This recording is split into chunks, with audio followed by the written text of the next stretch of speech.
Hello, everybody. Welcome back to the Boardman Gets Paid podcast. I'm your host, Andre Lindo, in the building. I am under the weather. I'm sick. I'm going to be blowing my nose. I promise I won't get that on mic. But yeah, little crusty today. But we wanted to get this podcast out so that everyone can hear and talk about the Raptors. And with me today is going to be holding it down for us, Regular Shells. Yes, I'm here, bro. What's up? Regular Shells with a regular camera today. Got my webcam. Okay. Today. It's all good. I was gonna ask you how you're feeling, but you look like trash. Yeah, bro. Normally my eyes don't even open, but they're going down. Damn. How you been? How's your New Year's? Happy New Year. Oh, yeah, man. Happy New Year. It's within the time frame of the New Year. For those who don't know, I do not accept the Happy New Year greetings after the 30th. Okay. If it's February 1st, it's not a new year anymore. We've got a month in. We paid rent. We paid mortgage. There's no new year after that. So y'all got 20 something days left. Wish me a happy new year, or else I'm not responding. Anyways, happy new year to everyone. My holidays was good, man. You know, I worked Christmas. But I was still able to have some family fun. You know, still gotta get that money in, but it was good, man. It's always good to be around family and just do nothing, just eat and talk and laugh and joke around and be merry, as they say. You know, so did you catch any of the Christmas games at all? I did. I caught a couple. They were not entertaining at all. I caught the Beyonce halftime. That took my attention away. I did not even remember about that. That was also mid. Don't come at me, Beehive. But yeah, I mean, it was an uneventful sporting day for me. Yeah, with all the sports going on, it wasn't like it used to be. There's no feeling, but I'm sure we'll get it. There's no excitement. No. We could talk about this later, but some people are saying they should schedule the Christmas games later on. No, I don't agree with that. I mean, the one game that was good was the Lakers Warriors game, but I mean, out of 8 games scheduled, I don't want to just see one game, I think. Yeah, I want to see good competition right through, right? And storylines too. The NBA needs more storylines. I think that's what they're lacking right now. Yeah, what I'm saying, to schedule the thing after they started the season. So you don't want Christmas Day games, is what you're saying? No, you have Christmas Day games, but it's like you schedule the ones that are more marquee. Oh, I got you. Yeah. Later on. Yeah, so you know that the Cavs should be on Christmas Day because they're doing so good, right? And you kind of do it that way. Yeah, we know they want to have like the Lakers and Celtics and these guys prime time, which I know the Lakers aren't that good, but they did give us a good product on Christmas Day, so that wasn't too bad.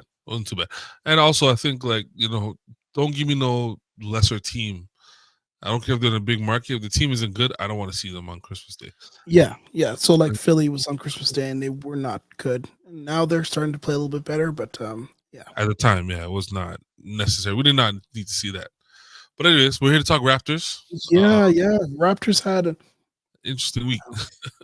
I don't know. It kind of it was a continuation of the what would you call it? Spanking. Okay. Yeah, sure. I was a spanking of the NBA, and then a miracle happened. We had a good coaching game, a well played game. Yeah, coaching. Yeah, that's a good idea. I threw that in there for you. It was a good game all around. The Raptors. We'll get into it more specific, but I think for me watching that game, it was a good response after the spanking. We'll get into it. Yeah, let's go over the first game. It was Atlanta versus the Raptors. Now, Raptors got mollywopped again. Yep. They're almost at 30. I think it was like 30. And I was watching the game, and it was in the second quarter. And, Atlanta, they put up the 40 points in that third quarter. Sorry. I said on Twitter, I'm like, this is looking like it's good. The Raptors are going to end up losing by 30. And by the end of the fourth quarter, it was literally 29 points they lost by. There you go. What was going on? What is going on with this team? It's a combination of a lot of things, right? The guys in and out of the lineup, guys, and we said this over and over, but it's so evident that the Raptors are playing like it feels like they're playing out of their league, which is strange because we have the talent, right? We have Scotty, RJ, Quickley, and these guys, and we have our People young players. people don't think we do though. Whatever, People don't think we I'm do. not listening to them. But the point is, we have talent on the team, but the talent has not. Like at the beginning of the year, it looked very promising. In the point of, yeah, we're losing games, but we're very competitive, right? So it's kind of like a bright side. But these days, I don't know if it's the injuries or what, but guys in and out of the lineup. But it's just like you don't see that same fight in the team as once was. And it's strange because Yeah. I'm watching the games and the defense just keeps getting worse and worse and worse. And it's not like we're losing that many defensive players or players who are quote unquote, good players. It's just like the effort is not there, you know? So especially in this game, it came up again about Scotty, being the number one guy and I'm showing effort tired out of there that. as I'm tired of usual. that. I'm tired of that. He stopped taking the threes. Like so, as you can see, it was 0 for 1 from 3-point range. Yeah, yeah. It's like he's trying to bring his game in a little bit tighter now. Mm-hmm. The defense now, like from the start, Sheldon, this Raptors were never good defensively, right? They No, brought in some defensive players, no. but when you don't have a good defensive scheme in at the start, Right. right? And then to put these players in good defensive positions or, you know, it's Mm. going to hurt them. And then, like you said, the last thing is effort, right? Yeah, Like and that's big. I think it's more of like a thought process of, when you're playing like you've played in many Mm-hmm. games, but like our team when I played high school, our team we were average. We weren't very good. Mm-hmm. Shamar was actually on that team, and some Shout of out the to Shamar. games, yeah, some of the games we lost Mm-hmm. wasn't that we weren't on the same level as that team. It was Mm-hmm. more that the team went on a run, Yep. and we didn't understand mentally how to Mm. break through and how to kind of like get back into like a mental space. It's Right. almost like defense on this Raptor team because they've been playing very good. Yes, 25th ranked, whatever defense, but Sure. they were Whatever. doing they weren't getting blown out by 30. And Exactly. I think it's more of a mental thing that Mm-hmm. they've been doing the same thing over and over again, which Mm-hmm. is the definition of insanity, Mm-hmm. and if the results aren't coming, so it's almost like there's a disconnect with them. And the same thing in the next game we'll talk about. But So yeah, I want yeah, to go chime ahead. in there because like it's interesting you're talking and my mind is going back to those days, of the guy behind you there, Kyle Lowry, when the Raptors were down a lot in games, you know, we would rely on our leader to kind of pick us up, our point guard. And there was a lot of times, in games where the Raptors were down, even the most famous one against Dallas, down 30, right? Kyle Lowry brought Rondae Hollis. I can't remember who had this take, but I heard it on Twitter. He's saying Rondae Hollis Jefferson, you know, um, you had guys like Davis, like a lot of role players are not even in the league anymore, right? Came back against Luka Doncic and the Mavs by down 30. Chris Boucher and them guys. Like the Raptors are missing a leader right now. A leader, and when I say a leader, Yes, I'm not talking yes. about someone who's gonna talk and off the floor or like a role model that way. I'm talking about someone who's gonna say, okay, we're down 10 and we need to run this play. We need to get this guy going. We need to do this, do that. We need to play hard on defense. We need to buckle down. Like someone like that, like Kyle Lowry was that guy for us for years. And we got So used to him, being that guy to pick us up in tough spots. Right. so And we those don't are have, the things we that don't have are that. yeah, but that's the thing that's kind of coming up now, right? Is that everyone is like thinking Scotty needs to be that guy. It's And hard. I'm It's trying hard. to I'm trying like it's so Hard. difficult for a Hard. fourth year player to Exactly. even understand that experience. And Exactly. then this is where we talked about this last pod Hmm. is that we do have vets. We have Chris Boucher, Hmm. Kelly. They've played in playoffs.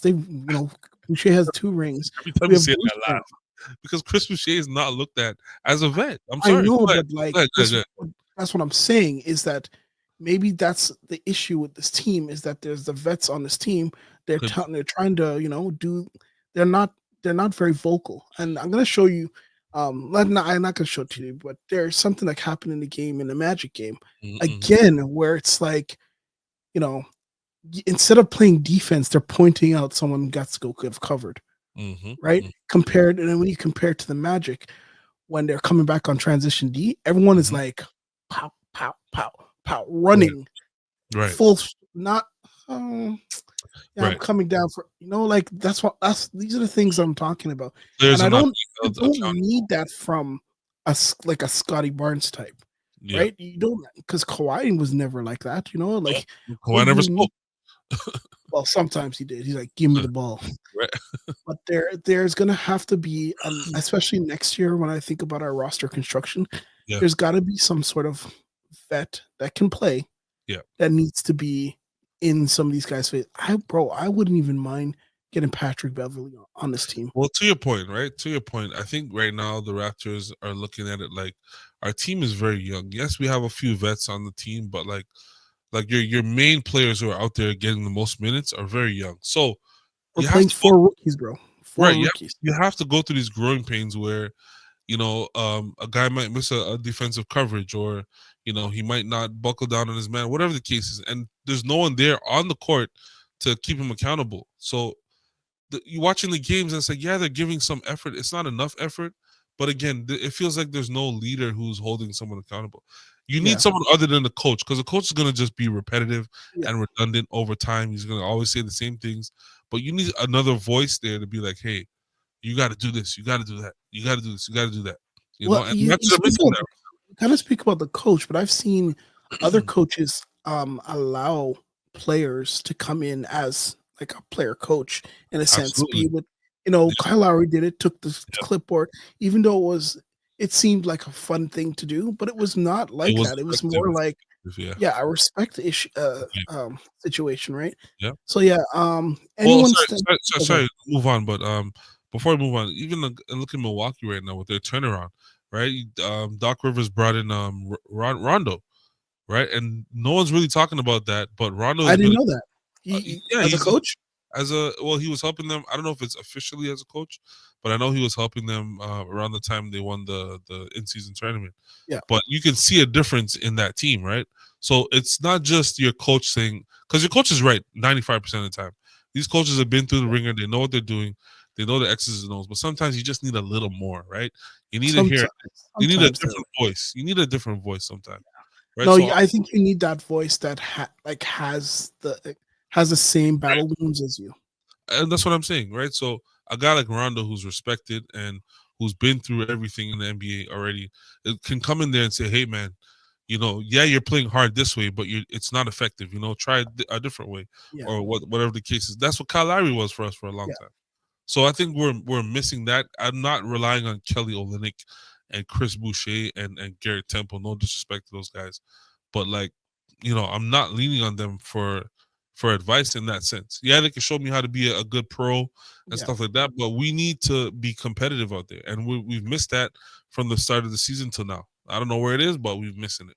Yeah, and yeah, we gotta see what we're, especially because I've been actually going back and forth on someone on Twitter about Yeah. especially the roster construction, and it's not like a angry back and forth. It's a very good conversation because he's like, "Yo, we need to trade or at least talk about trading Scotty Barnes, RJ Oh Barrett, God. and Quickly."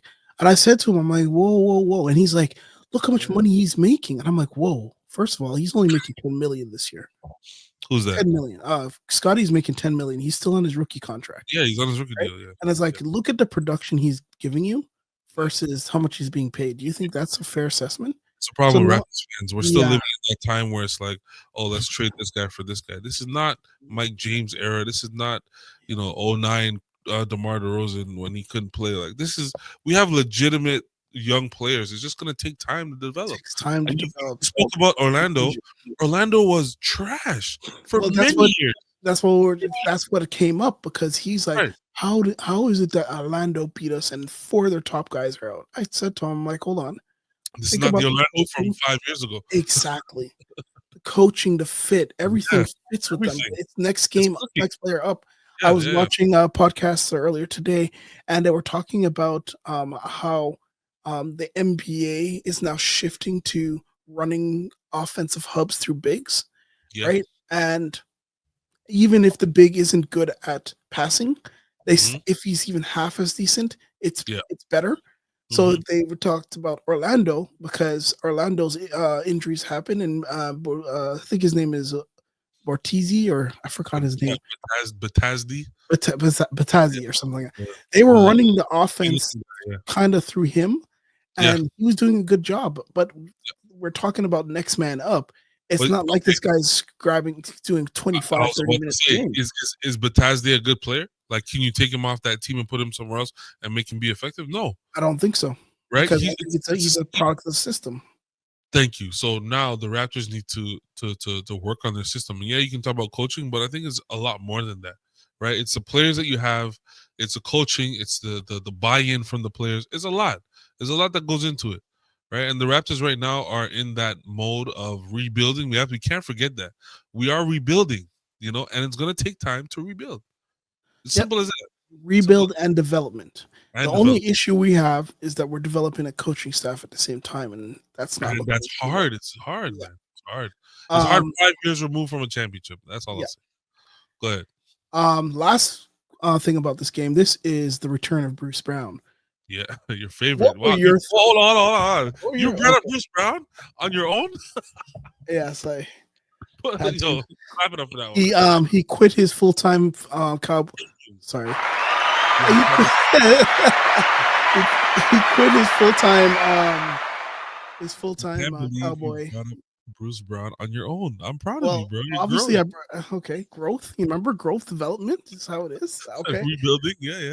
Yeah. So Bruce Brown came in 19 minutes, 6 for 12, 3 rebounds, an assist, a steal, 1 turnover, 1 foul, 12 points. All right. It's about right. -6. What do you think? How do you feel? First round pick? Someone who said that they were going to be back 3 weeks after their surgery, and it was almost 3 months or whatever it was. I mean, shout out to him. I'm not expecting anything crazy from Bruce Brown. Let me just be honest with you.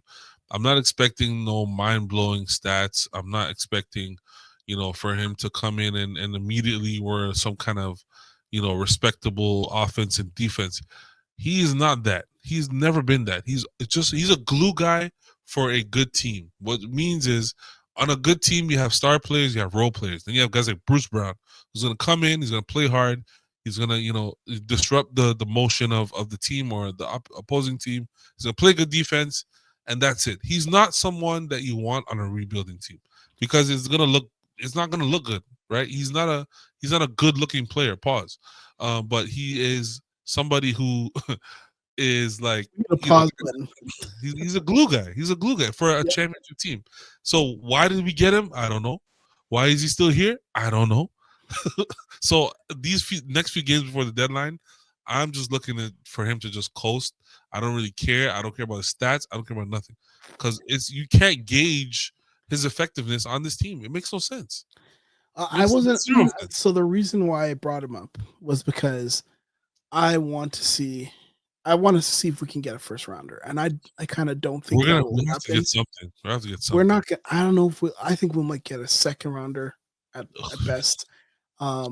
Because we shot ourselves in the foot with this trade, man. I'm telling you, we shot ourselves in the foot with this Indiana trade. Only good thing that came out of it is Jacoby, which I think, right? Who's taking his minutes right now.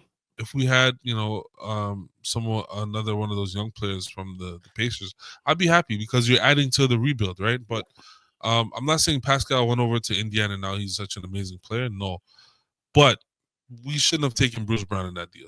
Indiana was smart. They got him for what was a year, half a year. They saw what he was, and they said, "You know what? We don't need this here. Let's go ship him off." And he'll be shipped out again. Shout out to him. He got his guarantee. 23 mil, and he's not gonna get that again, but he'll be out of here before April. I know that for sure.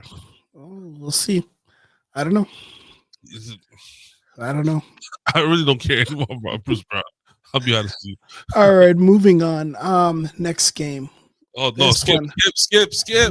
We cannot. Cover your eyes, kids. You can leave if you want. But we have to talk about this. No, I predicted this. I told you. We both said it last pod. There is no chance in heaven or earth that the Raptors know they would lose by 54 points, bro. Look at the numbers, man. Look at the 50. Bro, I've never seen anyone minus 39 in my life. I was about to say, look at your favorite stat, the plus minus. Oh my god. It's not my favorite stat, but I've never seen anyone minus. Yo, when what's his name lost by like 40, he was minus 31, minus 39, fam, bro. Scotty played the most minutes, so if you're staying on the floor that long while you're getting mollywopped, your plus minus is gonna dip crazy.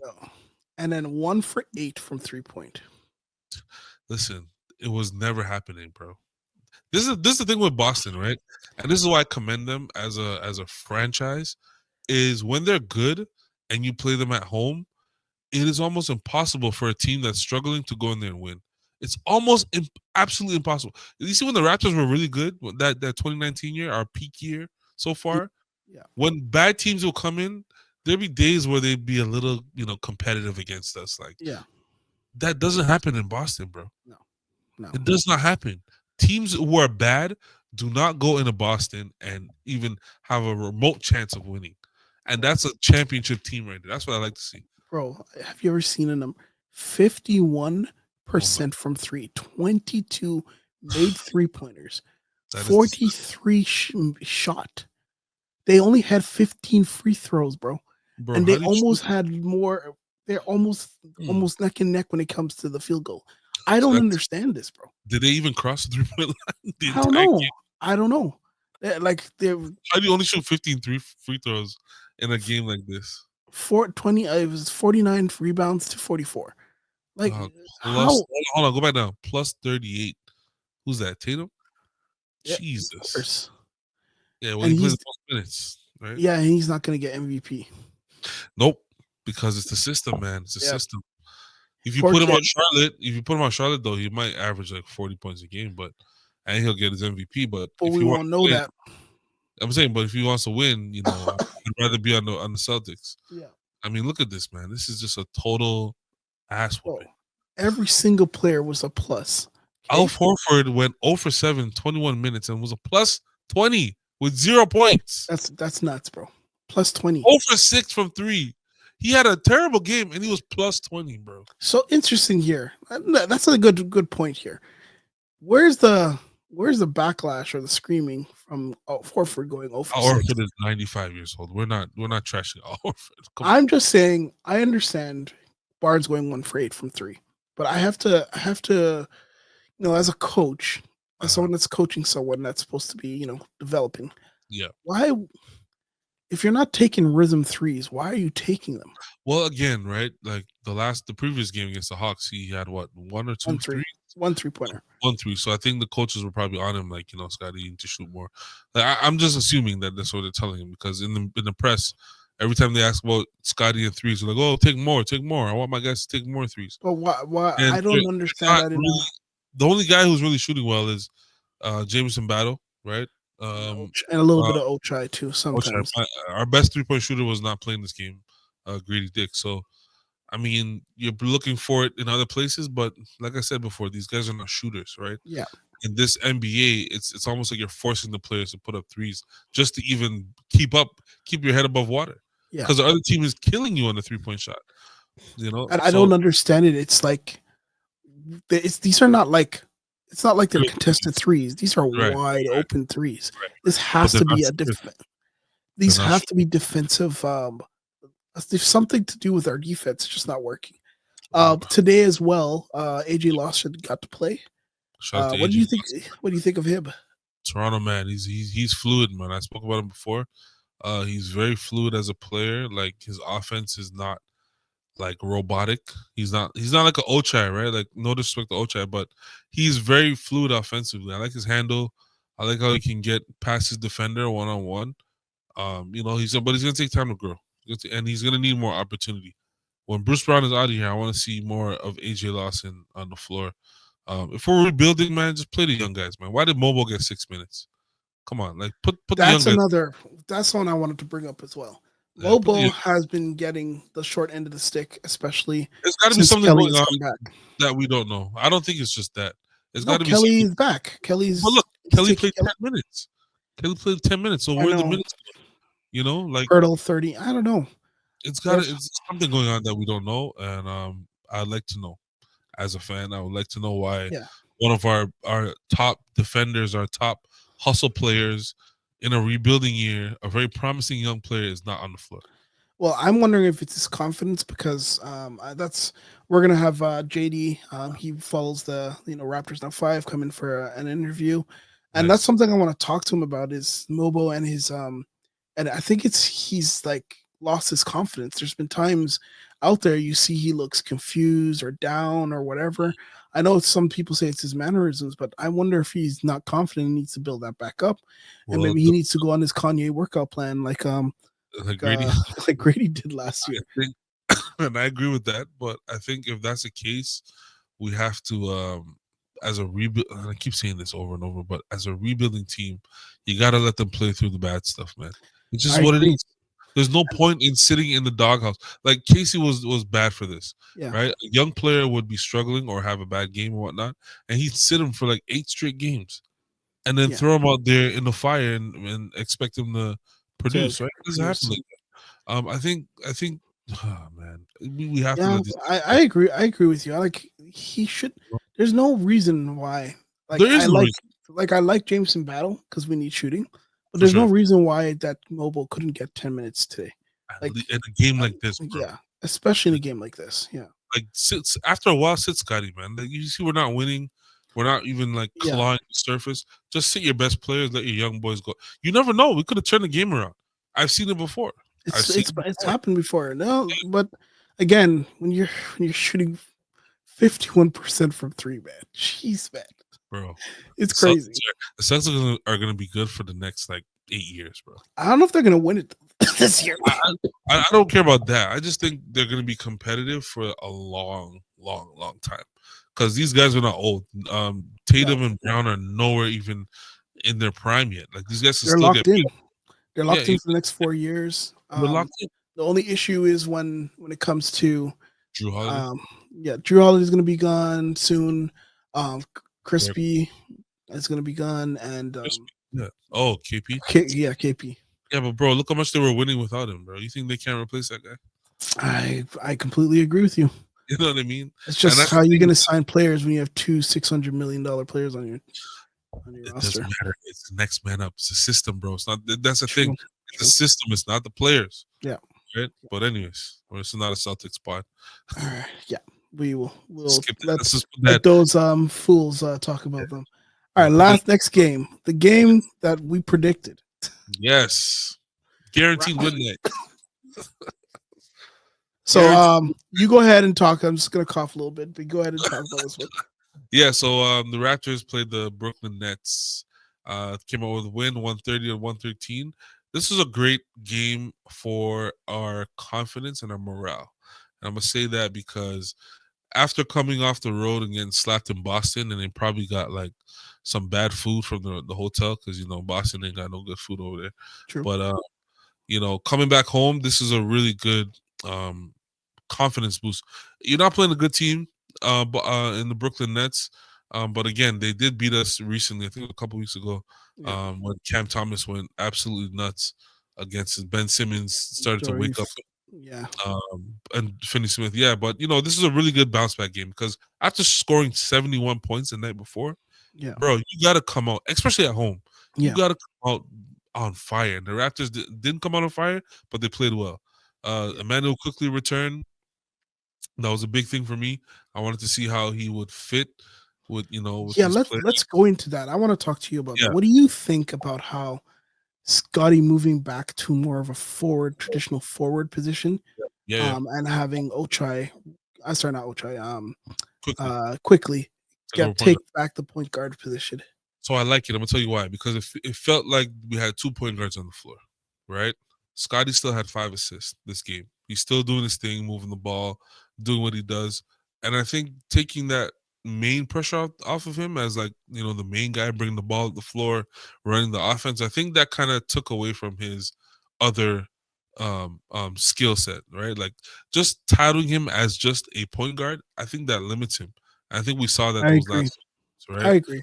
Yeah. I've been talking about having Scotty as a point guard, thinking, but every time I brought up to my mind about, Yeah. he should be playing the point, I always thought that there needed to be a secondary ball handler always Hmm. with him, That's because right. I think there's times where Scotty brings the ball down the court Hmm. and then goes into initiating a shot.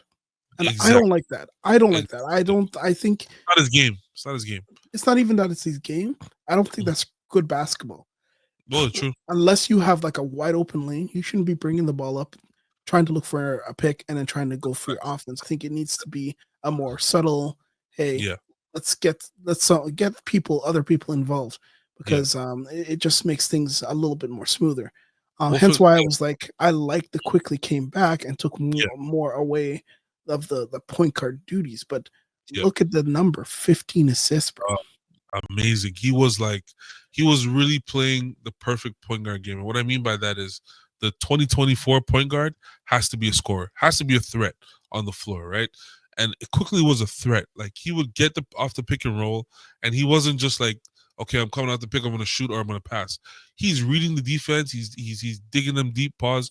What I mean by that, he's getting down in the lane and like surveying he's getting 2 feet in the paint, bro, off a pick and Yeah. roll.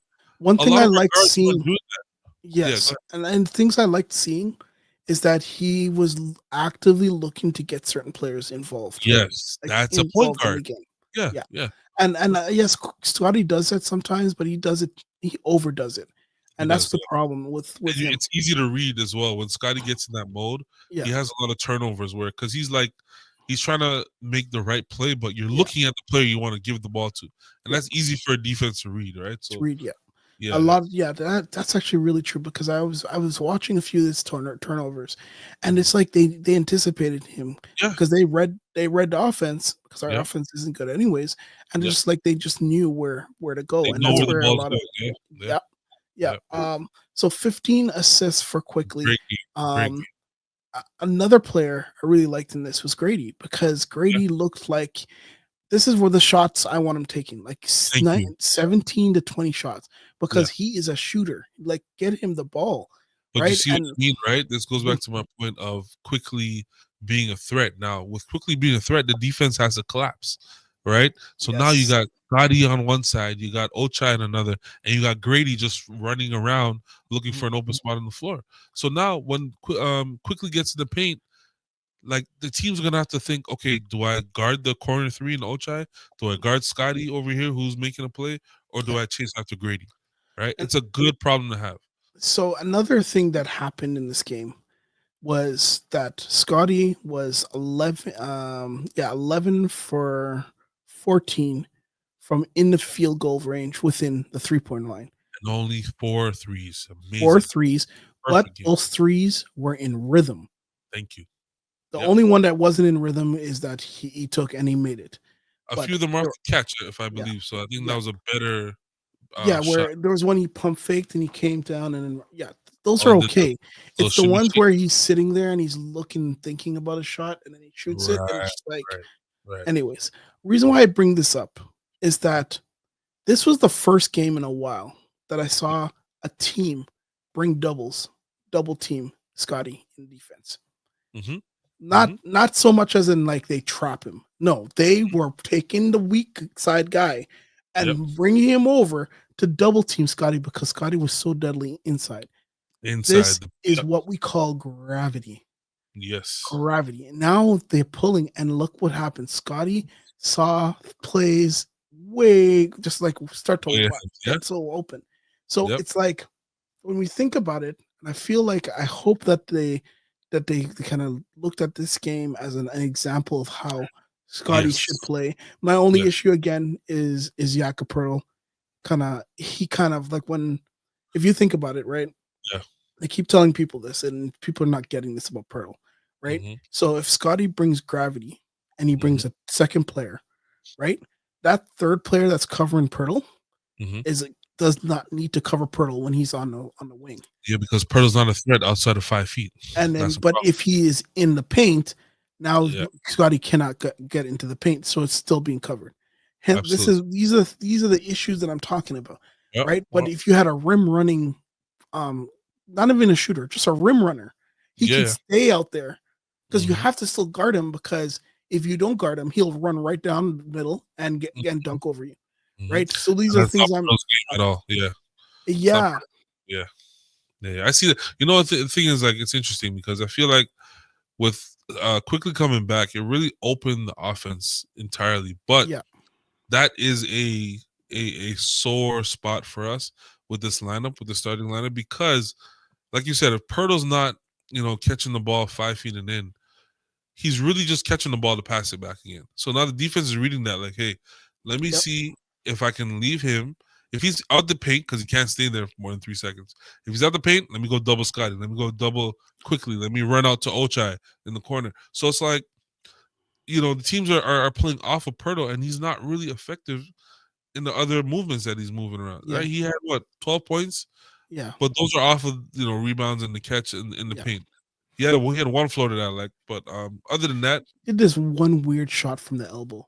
Like it's like he can't do a jump shot. He has to always do a he push doesn't shot. have a jump shot. No, he's like Shaq. He doesn't have a jump shot. S- It's like a So hook now, floater almost. okay, I know I'm gonna bring some conspiracy something because I just figured this out. Me. Look at the minutes, Yeah. Ooh. and then look at the minutes down here. Yeah, I'm seeing it. I'm seeing it. I'm Okay, seeing it. let's look Shout at out the to last Jamal game. Shed though. Jamal Shed had 5 assists in that Look at the game. minutes of the next game. This is the game before. Yeah. What do you notice? That when we're winning, we play our best players. Just keep them on. Well, mm, No, I think because Quickly came back, they were told that they got to win this game. And that's why he overplayed. Like, look how many minutes all these players had. well, Normally they don't. they said he was on a minutes restriction, and he still played 32 minutes out of 48. That No, doesn't I look mean, like. like, look at this. The starters all have over 30. They never do that. That's what I'm saying. But during the broadcast, they said Quickly's on a It's- minutes restriction, yeah, but he played 32. yeah. I don't know. I think. I think they were. That's why I guaranteed this win because I think they wanted to win this game. Oh, they Like, had to after yeah, that ass whooping. They had to come out and show something, and also with Quickly coming back, it was like a morale boost yeah, because if they lose with Quickly coming back to the Nets, then we really have to look at ourselves like, yeah, what are we doing here? But yeah. this was You a had to because you just paid Quickly yeah 32 right. million, which Right. again, No, I I've don't want to hear. talked. No, I've talked to people about this girl. I don't think he should have got 32. I was like thinking, who else was giving him like you're a business, bro. You shouldn't be, hey, let me just drop 32. Okay, Why couldn't you have given him 25 or 28? who Like else is what who else is getting that position? If we don't give it to Quickly, who okay, else is getting that money? it's the same thing you're saying. Who was Uh, giving him that money? no, no. Okay, remember you get what you bargained for, right? Or what you Mhm. negotiate is what they say, right? Who else were the Raptors? Because remember, we weren't coming off a rebuilding year last year. Remember, it's just this is the first year of the rebuild. Last year, remember, they didn't know what they were doing. They Bro, just that's traded that's Pascal, that's where we OG. that's where we disconnect, bro. Because not with No, you. no, no, no, no, no. Hold on. Okay. Remember, we Okay. had OG Pascal at the beginning of the year. We traded for Quickly and RJ, and Pascal was still on the team. He was still on the team, so they weren't sure what they were doing yet. It's not until they traded Pascal and OG, then they're like, we're going full rebuild. After the full rebuild, you have to lock in your core players going forward. Like you don't I trade don't with know. OG and then just get Quickly and RG and then just let them go also.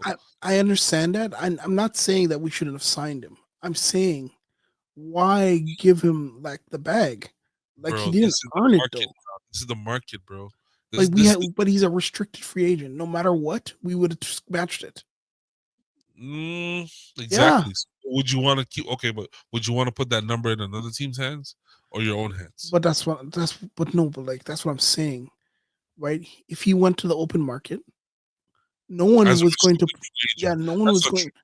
I can't Huh? say no one. You can't say no one. No, There's no. teams If out you look there. at the okay, now I'm not saying no one. Like first of all, in order to First just really got $40 million. yes, but Come on. okay. So let's use that scenario. Yeah. Say someone had 40 million to give um Mhm. um Quickly. and they were willing to do it, Yeah, we would just sign him. exactly. And we've been $40 million that we didn't want to give him in the first place. But that's what I'm saying is that I don't think they should have let this market dictate how much he got instead of them dictating it. I think it's better business to get ahead of that contract, and he agreed to it. So, to me, it's not a detriment because Quickley is a good player. He's But never then been. what's going on now is the conversation is about, hold on, we're losing, and we just paid this guy 150 million to It's a lose. rebuild. You see, this is what I'm saying. But those are the conversations. So how do you sell that? Not for me. Yeah, In my mind, I think these Yeah. guys should get all the money they can get. For But sure. when we start arguing about or having conversations online about, Yeah. okay, we're trying to build to this, and then we start to realize that, hey, Quickley, from what we're watching, Quickley can't play defense. Quickley's defense is really bad. But we just invested 32 million. Well, now we're about to draft a point guard in Dylan Harper. Who's starting? You're not benching the $32 million asset you just signed. Okay. You know what I mean? Like those storylines are gonna come up, especially now that this the is top why- 10 picks in the Yeah. NBA draft, they're Yeah. all guards. So it's like, shoot, what do we, This is why I try to stay away from the hypotheticals, because we're creating a scenario that does not exist yet. You know what I mean? No, We're- no. See, Listen. you're like my wife. I'm trying to I'm tell just- you. I'm trying to tell you guys I'm hearing in you. a sense where it's not saying that we're trying to make hypotheticals, but we should It is a plan for the hypothetical. no, but we should plan properly for the future. You shouldn't have to you should, like, when it comes, we shouldn't have to be thinking about what to do. We already have an idea of what happens when it comes. In my mind, I think that we should have let the market dictate how much Manuel Quickley was worth and then paid him that. I don't care what we paying him, but I should have, because now what ends up happening is there's expectation there. He doesn't play half the year right now. He hasn't played half the year, and and then he comes back, and they're like, "Oh, he's supposed to be 100%," and then he's terrible, or he's not playing well, or he's not his defense. Like in this game particularly, they were hiding him on defense, point of attack defense, right? So it's like, okay, what the heck? I thought we just paid this guy 32 million, and then you're talking to people. I sound like I'm crying. Yeah. No, go ahead. I'm confused because honestly, I don't know what more people want out of Emmanuel Quickley. Like, really and truly, this first game back, he couldn't have played any better. He couldn't have played any better. You know what I mean? Like, I don't understand the worry or the concern about next year's draft yet. Like, we're like again, we have not even had our full roster for a 10 game stretch. We don't know what this team is yet, right? We know what certain individuals can do, yes, but we don't know what this team is. Yeah. We don't know what we need. We don't know what we have. Oh, we know what we need. What I'm saying is we haven't had our entire team together to look at it and say, okay, and these players fit where such and such. And I listened to that. Sorry, I keep cutting you off. Sorry. No, it's good. No, go ahead. But that's why I'm not like so full-fledged, like, tear it down, because we tore it down already. I see what we haven't seen what we have yet. No, but then I'm like looking at. I was talking to a guy, and I'm like, if we look at our potential starting lineup, Emmanuel Quickley, Jakob Poeltl, Barnes, Grady Dick, and RJ, and then we see, okay, Grady Dick, RJ, Emmanuel Quickley can't play defense. It's and then he's mediocre. He's like basic at defense or average, and Scotty Barnes is your best defender. Okay. Right? But then you're putting all this offensive pressure on him, Scotty Barnes, like to run the offense and to score. Then he has to also be defending your best player. I don't understand how this lineup works. Can I bring you back to 2019? Well, hold on, let me hear the boy. Wait one more second. Yeah, go ahead. But again, I said it as in we still don't know because we haven't seen it yet. We don't know. We really don't know. And that's where I'm like, the calculations in my head keeps going, pause. We don't know yet. We don't know how it would work. Maybe Grady Dick will become a better defender because he's with Jakob or so. I don't know. We don't know yet. So sorry. Continue with what you're saying now. So I'll bring you back to 2019 when we were at the halfway point of the year with Kawhi, and we're like, okay, are we gonna go for it? Are we not gonna go for it? What do we have? What don't we have? Right? And we made the trade for Marc Gasol. Right? We got rid of JV. Right? We already had Serge Ibaka on the team, who was playing backup 5, I believe, if I can remember correctly. Yeah, he's been playing backup 5, and it's like, why would you trade JV for Marc Gasol? Marc Gasol's old, right? Oh, I love this trade, man. It was a great trade. I'm gonna get to it, but when we got him, we're like, wait a minute. Mark is an excellent defender. He's not the same offensive player as he used to be, but he's an excellent defender still. He's a great position defender. Serge is still giving us offense. Let's stagger the two of them, right? This is where, as a GM and as a coach and as players, I feel like we have to be careful of like saying, "Oh, this guy can't do this." So let's get rid of it. Sheldon, so you got into what I was thinking. What? Like you said, stagger them. That's what I'm saying. But hold on, you were talking about getting rid of, and this guy can't play like this guy can't play like that. Not getting rid of, like you were just saying, stagger. Right. So if you get another guard who's a top 10 pick, right, it doesn't matter if the starting lineup has Quickley in there and we're paying him 100, whatever the case is. You have the talent on the team. You can always swap out players. You can always make substitutions and see who fits. But again, we don't know what we have. We don't know what works, right? We haven't had a 10-game stretch of players yet that we know, okay, Scotty and Grady work well together. Or sorry, RJ and Grady work well together. Let's keep that pairing on the floor as much as possible. Yeah. Scotty and Quickley work well together. Let's keep that pairing on the floor. Mobile plays better with Jameson Battle than he does with Jamal Shed. Let's keep those guys on the floor together more often, right? Like, we have to understand, you want to have as much talent on your team as possible. Remember, they tried to break up Jaylen Brown and Jason Tatum, talking about the same player, right? It turned out I was one of those proponents of that. I really actually agree with that. And now you see how effective it is to have 2 star players. The Raptors could have had Vince Carter and T-Mac. Yeah. We got rid of one, and we were only as good enough with Vince to go to the second round. If we had T-Mac in that Philly series, I think it's a sweep. Yeah, it's a sweep. Yeah, it's a sweep. Who's guarding T-Mac? So this is the issue that's been coming up, right? So obviously, the prize is Cooper Flag, but when you start going into the and then there's Ace Bailey, but when you start going into the other parts, like this is the kind of the range we're thinking we're going to be in. Superstar, bona fide, franchise altering. There's only 4. There's about 4 of them in this draft, and that's Cooper Flag, Dylan Harper, Ace Bailey, and I think VJ. But some people don't agree. Sure. Right. So when we look at the at least the top 10, look at who's in there. Like minus this guy. Yeah, I don't think he's that high. Yeah, all guards. That's they're all guards, and then there's Cooper and Ace. And then when you want to look for bigs, you have to kind of come down in the middle of the draft. Thomas. This is the one guy here that Mahalik, his name is this guy here. This is the one 7'2" center. Oh, the guy at Duke, yeah, I see them. Yeah. So I've seen this. I know this one. This draft is a little whatever. Same with this kid here, Dink Pate. I like him because he is. You can't have Grady Dick and Dink Pate on the same team. I'm sorry. It's just the vowels. The vowels are gonna kill me. Double D's. It's gonna kill me.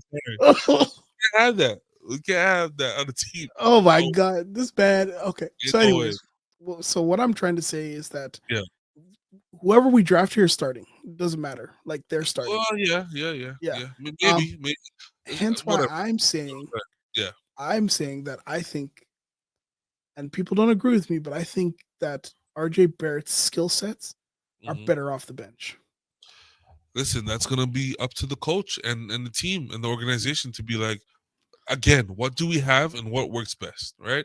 If you put all 5 of our best players on the floor, like right now, besides not the draft picks, but our 5 best players on the floor, and who is like losing their production, right? Who's going to be the one that's kind of out of the loop, right? Scotty's going to get his numbers. Quicken's going to get his numbers because he has a ball in his hands, right? But we'll give up the same amount. I'm not talking about that. I'm just talking about I'm talking about who is going to suffer the most. Okay, let's say Scotty, Quickley, RJ, Grady, and who's the fifth player? Pirtle, right? You put that 5 on the team. Now you look at that 5 play together for at least 20 games. Who's gonna be the one that's gonna miss out on their production the most? Right? I'm gonna say it's RJ because RJ needs the ball in his hand to be effective, right? He's gonna need that dribble handoff where he's going left, downhill, make a play, whatever the case is, right? Grady's gonna get his shots because he's gonna be open, right? Just but that's what I'm saying, bro. Like when you said stagger, it was like boom, that's it right there. Well, I love. Go ahead. I was getting to because I'm saying like you're gonna look at that and say, okay, well, RJ can really average 25 coming off the bench. He's gonna get his numbers, he's gonna get his minutes, but his name's just not gonna get called in the starting lineup. That's all, right? If you get another guard, you get an Ace Bailey, or sorry, not Ace, whoever we get, we get another guard player that's gonna open the floor tremendously. My thing is, gather as much talent as you can. I don't care if you have 2 players that are the same. Because we drafted Jamal Shed after we traded for Davion Mitchell. Yeah. To me, they're the same guy, right? Davion's a little more experienced, but Jamal Shed can do just the same defensively, right? So again, you want to just gather as much talent as possible and see what fits. That's a job of a GM and an organization to see what we have and what we need. But gather as much. Look at Orlando. Orlando's got Suggs and who's the next kid? Man, the pro son. Who's the next guy, man? What's his name again? It's on the screen. Suggs. Corey Joseph. Oh, hold on. Not Corey Joseph. Cole Anthony. There we go. So someone will say, "Oh, well, we already have Cole Anthony on the team. Why are we drafting Jalen Suggs?" Right? Like, why would you take 2 Wagner boys together who kind of play this similar but not the same? You got Banchero and Wagner who can pretty much do the same thing. But you gather as much talent as you can and figure it out. And see what works. Yeah. Right? Yeah.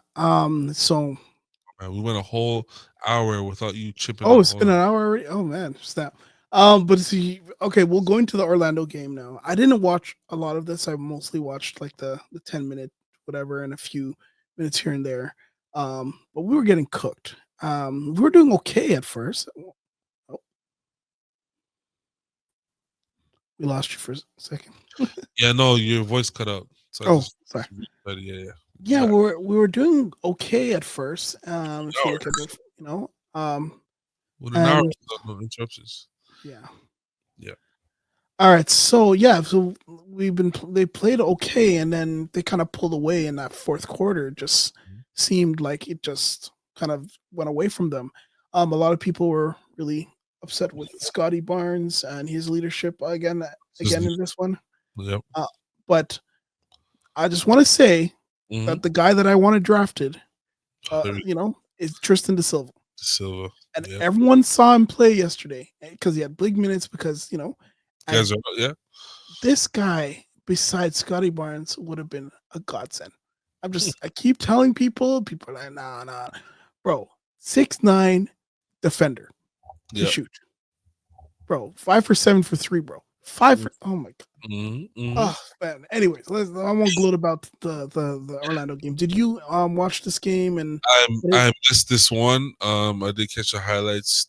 The biggest thing people were talking about in this game was the defensive effort from their Magic was like something to admire. Yeah, that's what I wanted to talk about this game. So people were saying, well, the Raptors are missing players, and that's why their defense has been trash. But you look at Orlando; they're missing their top 4 players, literally their top 4, and it's next 5 now. Yeah, with what's his name out? Suggs.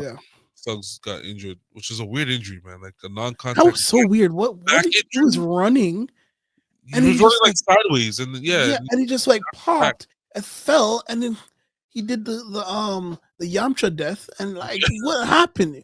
Bro, that was I was straight. like, whoa. Because I saw it like the first replay they showed, where they showed from the game angle, and I'm like, did someone bump him? Like, someone hit. And then they showed Nobody the other touched him, angle, bro. and he just ran through an open space trying to steal the pass, Mhm. and then he just dived for the ball and grabbed his back. I'm like, Yeah. what the hell? Like someone shot him in his back, yo. Right, like a sniper took him out. But hopefully he's okay. Yeah, because I like his production, man. I like Sure. him. For sure. As much as we have history, as apparently he was promised to be drafted by us. I don't know if that's true or not. I don't think that's true at But all. he seems to always have some vendetta against us. But He thought he was going to be drafted by us. Probably because of Kyle Lowry. what people were saying and whatever.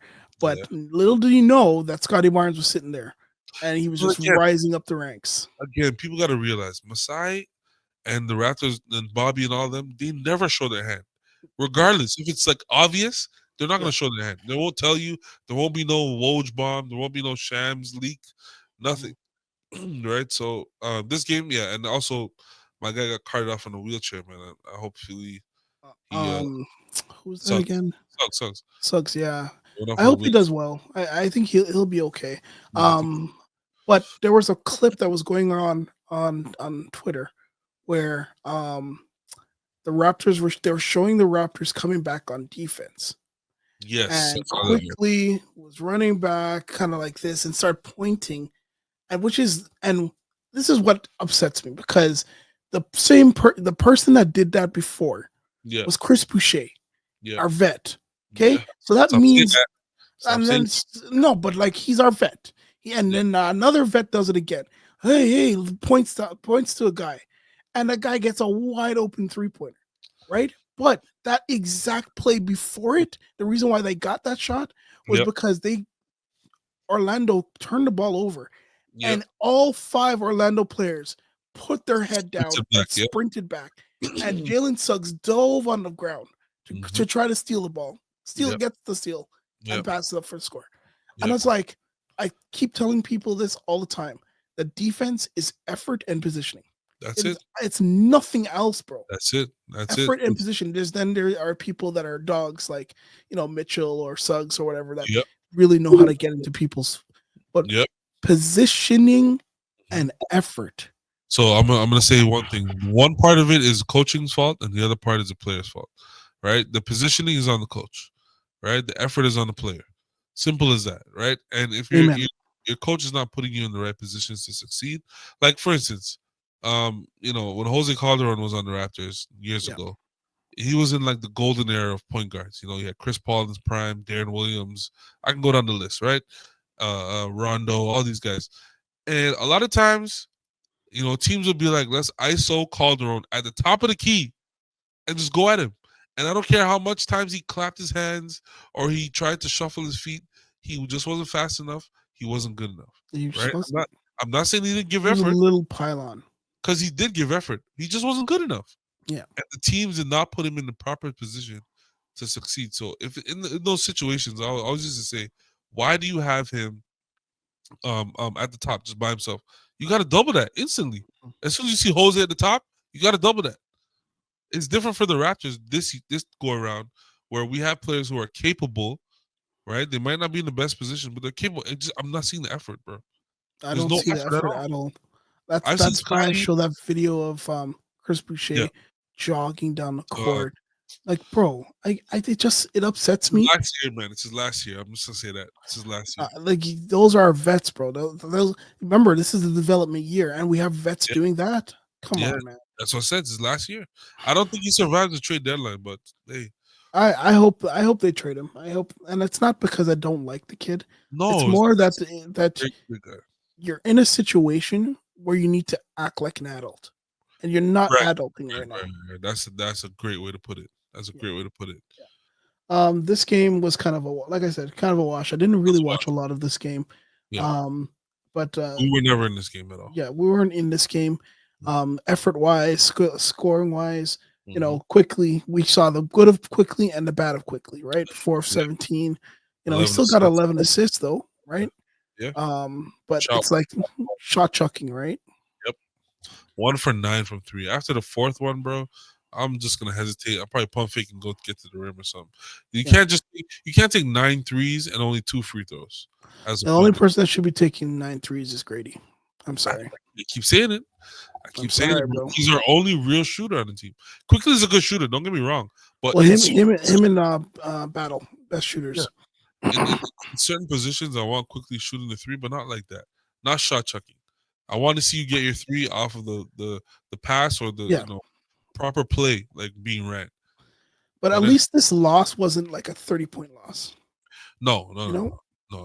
It was an ethical loss right here. It was a competitive ethical loss. Okay. Yeah. All right.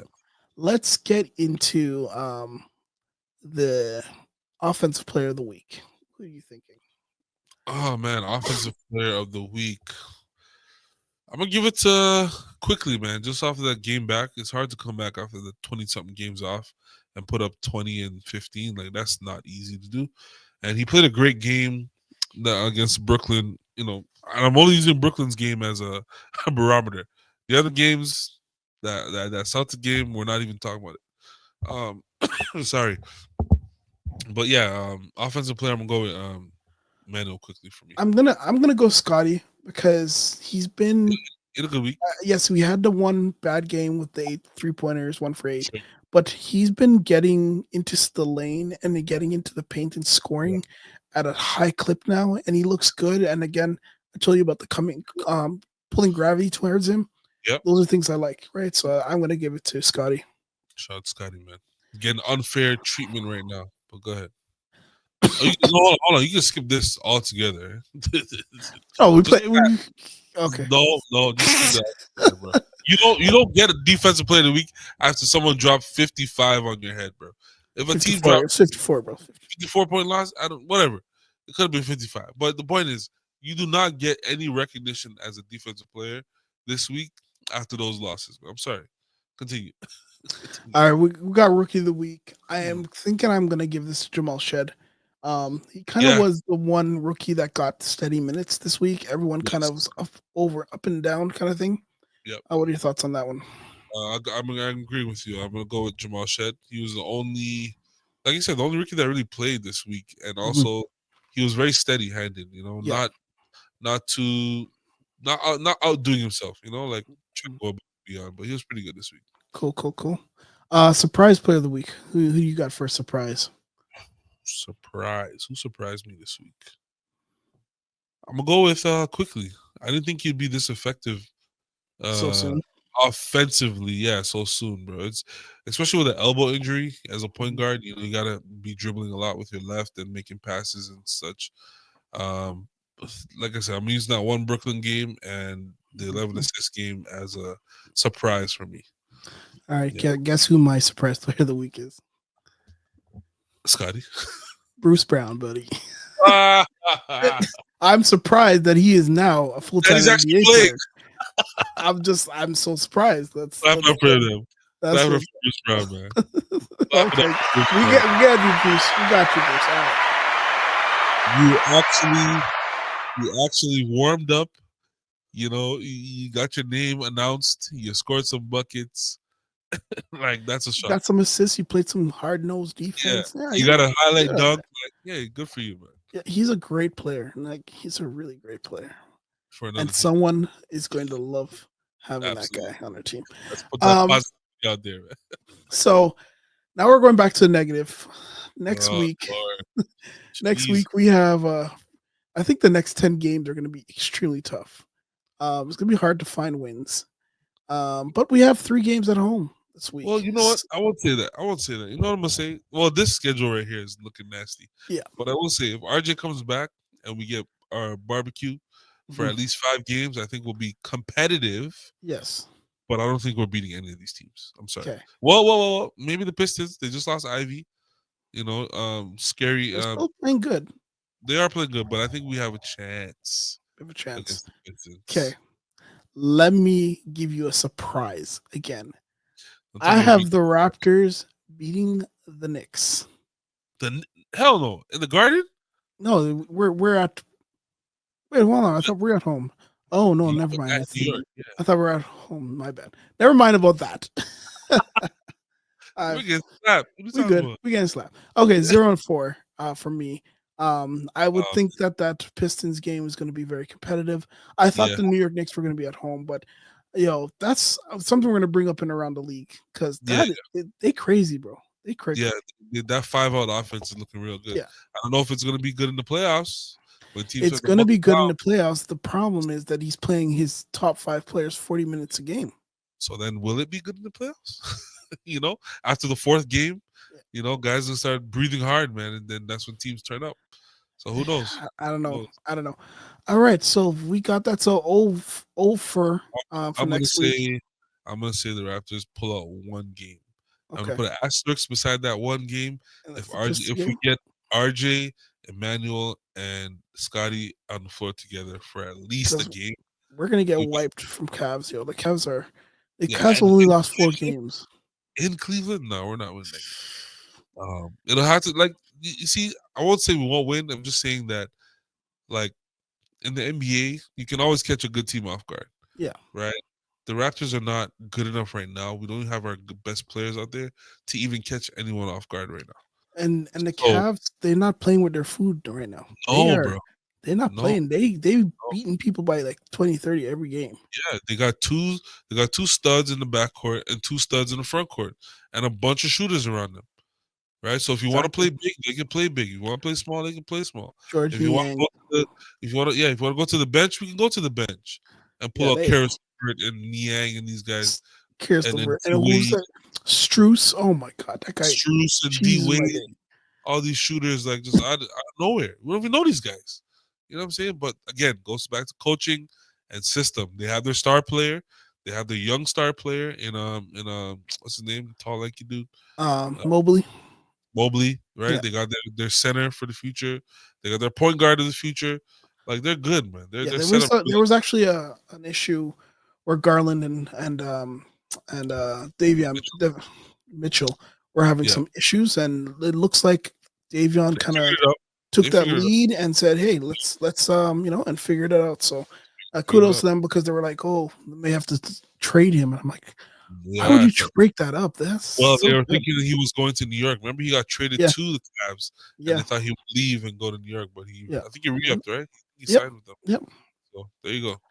All right, let's 1-3 for me that week. Sorry, bro. 1-3 for me.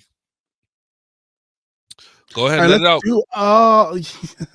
I'm sorry, guys. If you don't hear me, I am coughing like a dog. But we're gonna go around the NBA. I won't go too far. But the biggest story of the day, bro. We hear you. The biggest story. Fab, how do you not know? Jimmy Butler, baby. Yeah. Yo, I listened to like when it first came out. Did we talk about this? We said we don't go against Pat Riley. You just don't. You don't go against the Don Gargan. You don't go against. I think Jimmy's winning right now. So absolutely, because he wants to leave. Listen, okay, I'm gonna say this right now, right? Jimmy Butler he's all the way correct in everything that he's doing right now. The last 3 seasons, this man has put the Heat on his back and has brought them to 2 finals in the last 5 years. 2 NBA finals in the last 5 years. Right now, Pat Riley and an East finals and a bunch of East finals. Yeah, so Pat Riley should be writing his contract in gold right now. The way this man has put the Heat on his back and brought you as an 8th seed to the finals, in the bubble, and a bunch of East finals with no help. That's where I was going to come to you now. No help. If you think about it, the man has fairness to say this, but of course no one got any. Like, who did they even try to bring? Their biggest signing was Kyle Lowry a couple years ago. After winning, that was their biggest signing. And then for a trade, they got Tony Rozier, and that's it. And you even remember he's on the team, bro. Like how I kind of when I think Terry Rozier, I don't think Miami. I think Charlotte. I think he's still in the Charlotte Hornets. That, like, in my mind, you know what I mean? That's what I think. Ineffective he's been on the Heat. He's been on the Heat. Tyler Hero hasn't grown into what we thought he could be. He's still a great player, but hasn't grown into that star where he can be like, yo, I could pair you with Jimmy, and you guys can take us somewhere. Bam is just Bam. He's back to being average. What happened to Bam? Like, I don't understand. And this is He's where back to being this is what I'm average. saying. Like, I think Jimmy Butler is right, and I think Exactly. because he's going against the grain Yep. and he's fighting it, he's winning, bro. So He's if winning. we never, no one's ever, everyone's just like, oh, you don't, that's disrespectful, blah blah blah. He publicly asked for a trade, bro. Bro, I told someone. I don't know if it was you I was telling, but it's a players' league now, right? Yeah, you did say that. The players decide who they want to play with and where they want to play, right? You have to be very fortunate as a franchise to have a player to say, okay, I'm going to be here for 10 years or whatever the case is, and I want to build with you guys. This man went to the Heat. He left Philly, right? Which was the best team he's ever been on. Was that 2019 Philly team that should have probably went to the finals over us. But thank you, Kawhi, 4 bounces. We'll talk about that every time. Thank you, Kawhi, But yeah, no, that was the best. He left you guys, went to the Heat with no help. Because at the time the Heat had nobody, right? Yep. He brought you guys to the finals in the bubble. Yep. Right? Played his heart out. And then every year after that, you guys were competitive. You had that one trash year where you guys were the 8th seed, and he brought you to the finals. Brought you to the finals. Hold on, you got it. Oh man, yeah. So they brought Jimmy Butler brought the Miami Heat to the finals so many times.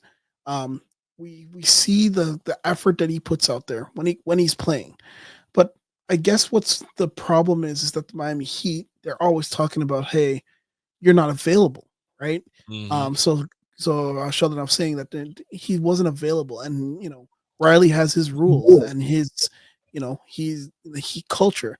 And he's like, because you're not available. So it seems like there was a week where he was, or 2 weeks there he was sick, and he wasn't available. Shaq said it best on Inside the NBA. He said, what do you say? Shoot, I just lost my thought. He was saying that the Miami Heat got rid of Dwayne Wade, bro, the best player in franchise history, right? That was weird too. They got rid of him just as he was exiting his prime, right? After he brought you guys LeBron James, you guys let go of Dwayne Wade. 3 championships. 2. 4 years. 3 years. 3 championships they won. Yeah, but I'm saying in the 4 years with LeBron, they Oh, won, yeah. right? And you let go of Dwayne Wade, after 3 championships, and it's like, why would you even think that they're gonna give you a contract if they let Dwayne Wade go? Who are you, bro? That man is a statue outside the arena, right? If Pat Riley says, I'm not paying you, bro, finish your contract and leave. Because you're not getting. I don't agree with that, bro. Like the way that he's been playing. I'm not saying I agree, but these are the facts, bro. These are the facts. Pat Riley is not changed. But then you're going to get treated like this. Yeah. And Jimmy Butler has done it in every place he's played.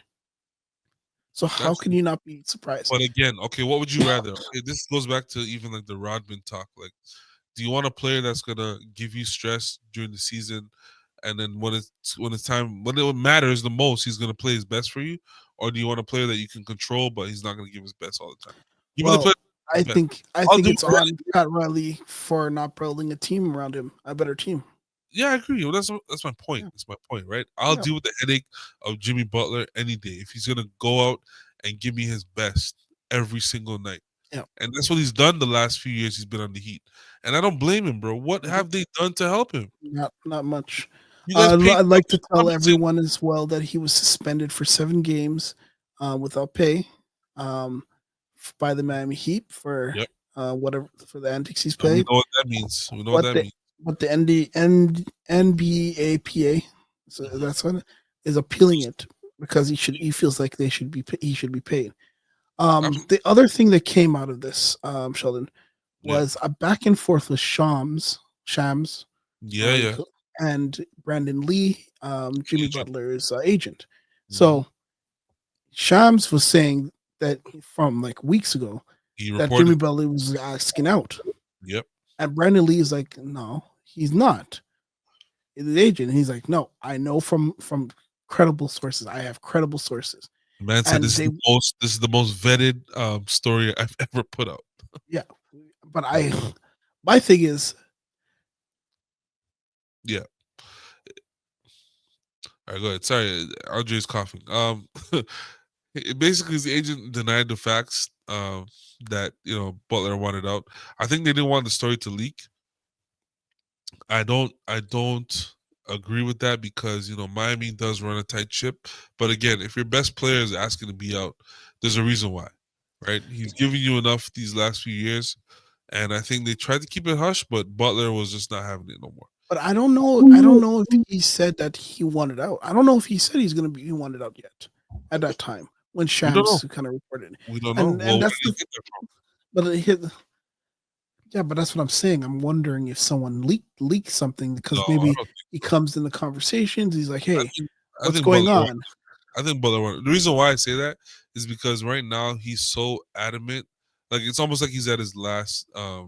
He's on his last legs. Like yo, just get me out of here, and he's gonna do whatever it takes to get him. And right now the suspension is basically, hey, we're gonna trade you, but sit your butt down. We don't want you here Yeah, while we're working on a trade. And that's what Miami does. They're very mafioso in that way, where they're like, we're gonna control the narrative, we're gonna control your destiny here. You're speaking way too much, so we got to keep you away from the media. yeah, Which but I like that. someone I like- said this today. I was reading something and they're like, "Stars are gonna see how you treat, Absolutely, and they're not gonna want to go there." But absolutely. another issue that came, not an issue, but another thing that came up is Mhm. that they're wondering if this is a prime time or a situation where Pat Riley can finally kind of um, give the Transition. reins, transition to out, and Eric Spoelstra transition to the Pat Riley situation, so that they kind of okay, let's clear house and start again. Pat Riley's imprint will never leave the Miami Heat. I'm I don't sorry. think it leave. I'm thinking he's going to retire or go to a Even if more he more Jerry retires, or even Jerry if West kind of way, because and then Spoelstra will take over, and then they hire a new coach. Spoelstra is his guy, bro. There's no way it won't be any different. I don't think so. I don't No, I think don't it'll. think it'll be any different. I think he just wants him to be the one to take over for him Oh yeah, well for yeah, sure. yeah. I think that's the goal here because what Spoelstra's been with the organization 20 years. He's been a coach for like 15 now, so and they're not really improving, right? He hasn't shown the ability to develop players, um, like we thought he could. He's a great coach. Don't get me No, wrong. I don't agree with that because No, Jaime, like Bam was good. Jaime, Hakas is good. Um, like every that's single one they draft, they play. Even the name, Jokic kid is really good. Like they name. play them good. You're talking about players the last 2 years. He's been there for 50. Who That's has true. he developed, bro? That's true. They've I only never, gotten stars based off of being Miami and off of Dwayne Wade's back. but like you said, about development, it's very difficult to develop if you're trying to win. Not true. Raptors did it. But it Who is they hard. develop when they were trying to win? Raptors developed a few players. What do you mean? They developed JV, all these guys, Terrence Ross, who were rookies coming, the Norman Oh, Powell. I see what you're saying. You know what I mean? Like you have to Yeah, develop players who are gonna fit their role, right? Like yeah. you're competing, but the same like DeMar and Kyle were our best players for a 7, 8 year, 9 year Yeah. stretch, and we were developing guys in that time, right? So I don't think the Miami Heat have done that where they have their star player Jimmy, they got their guy who they Mm. wanted after D Wade kind of came out of his prime and LeBron left. They're like, okay, we're going to focus with Jimmy and Tyler Hero. Who else have they developed in the last 15 years, bro? Nobody. Nobody. And they gave Duncan Robinson $100 million. And what does he do? He can't even shoot anymore. Come on. Okay. All Pat right. Riley, Next. get off his high horse and Mm. just clean house, man. Get everyone out of there. If you want to keep Hero and Bam, sure. That'll be a good 2-man team to go forward with. But you got to start over, bro. You got to start over. I don't know. I don't know. I don't know what Miami's going to do, but I I'm agree with sure. you. I think this would have been the year. This would Yeah, have been the year to be bad, right? Because exactly. yeah. For the draft, right? But hey. All right. So next story I want to kind of jump into. We got a 50-pointer, 50 from Wow. an unlikely person. Wow. 50 CJ ball. McCollum, 50 points, only plus 21. Listen, CJ said, I'm tired of you guys talking about All our best players are not playing. I'm still playing. She just said, I can still put. No, you know what this is? This is an audition, bro. This is definitely an audition. This is a hey NBA. I'm still CJ McCollum. I can put the ball in the hoop. Somebody get me out of here. So hold on. You say that? Are we It's saying an, CJ to Miami? I don't like that. I don't know. Like that. It's whatever. But he had I 50 think I points, like 3 CJ rebounds. in Milwaukee. CJ in Milwaukee. Yeah. Oh, Get him another with playmaker. Dame again? What? Yeah. Reunite, Hey, bro. I don't know if they have the money for that though. No, they don't. But hey, But I was I just just dreaming. wanted to recognize that a 50 ball in Shout out to them, man. yeah, 6-29. They got better odds than us right now. yeah, but if they won, which is great, Yeah. so that Yeah. we can get a little bit closer to that Absolutely. also close thing here. All right, let's see what's the next story. I think I had I can't remember. I had a story, but I forgot it.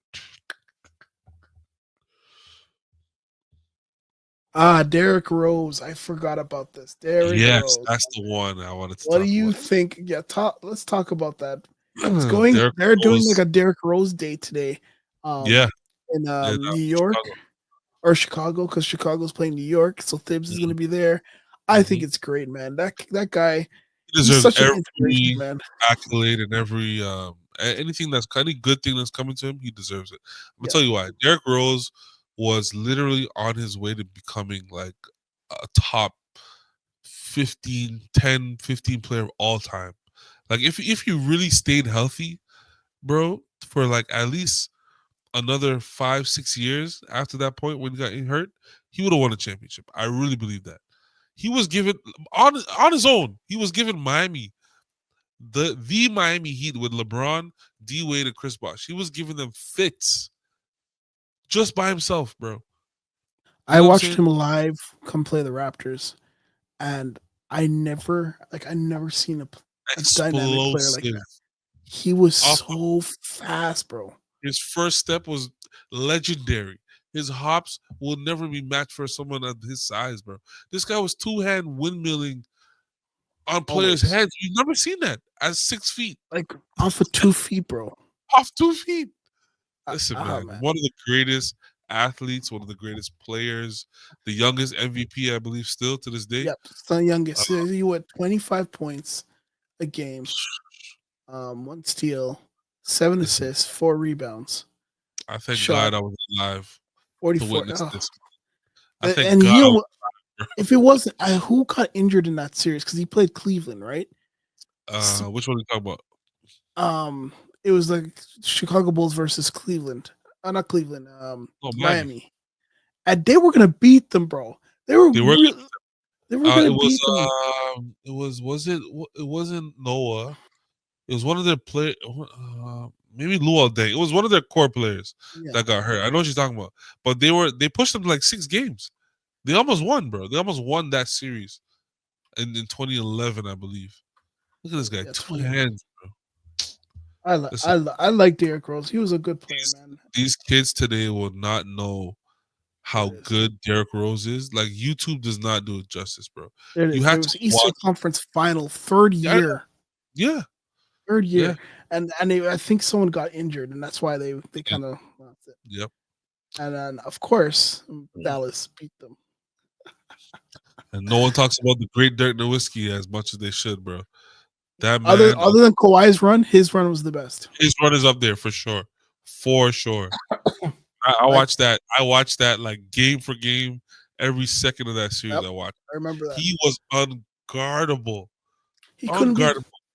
When you have a 5'10" player guarding a 6'8" player, like, come on, bro. Bro, this guy was 7 feet. Chris Bosh couldn't stop him. Udonis Haslem couldn't stop him. Nope. James Jones couldn't stop him. LeBron couldn't stop him. Nobody could stop this guy. That fadeaway with the knee up, bro. Listen, man. And they had the toughest road, I believe, that year to the NBA Finals. The Blazers, the Lakers coming off a championship, the Thunder with KD and all those guys. KD, James, and Westbrook. And Westbrook in their prime. And then the Miami Heat. Come on, man. That run is legendary. Legendary. Oh, that's the year the Memphis Grizzlies beat the Spurs Again, huh? in the first round. Anyways, yeah, we talk about kudos to Derrick Rose, um, really iconic player back in our time. It was really fun watching him play. I actually did go to a Chicago Raptors game and saw him like real time dunk, like what we were just talking about. Who's that? Rose? Derrick Rose, yeah. Yeah, oh, He's on my list of shoulda, coulda, wouldas, man. Like definitely. him, He's top Brandon. 2 for me.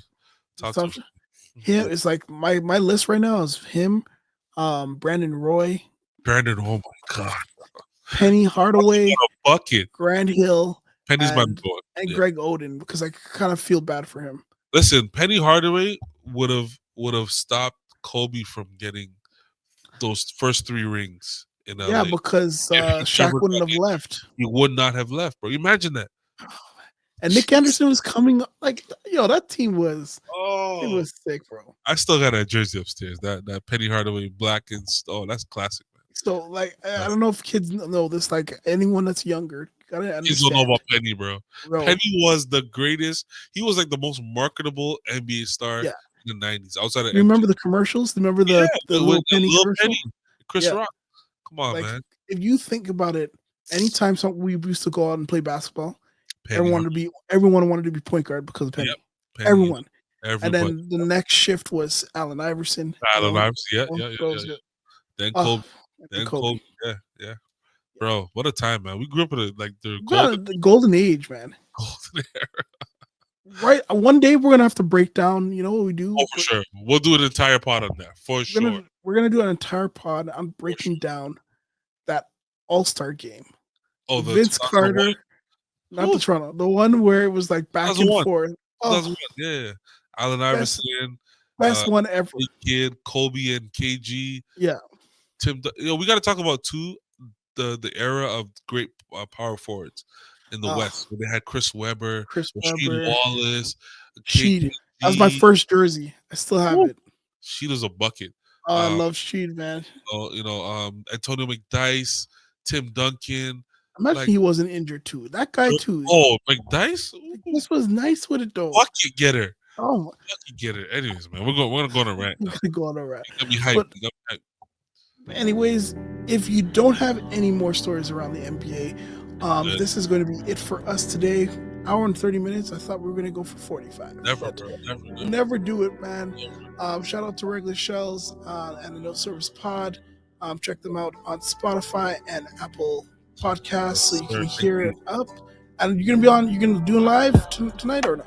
Yeah, we'll pop in. We'll pop in and say what's up tonight. Okay, cool. Check those guys out. Check out our podcast. Send some messages. Send me a message on Twitter. Like, subscribe, do your thing. But guys, I really appreciate it, man. Thanks for watching, man. All right, peace.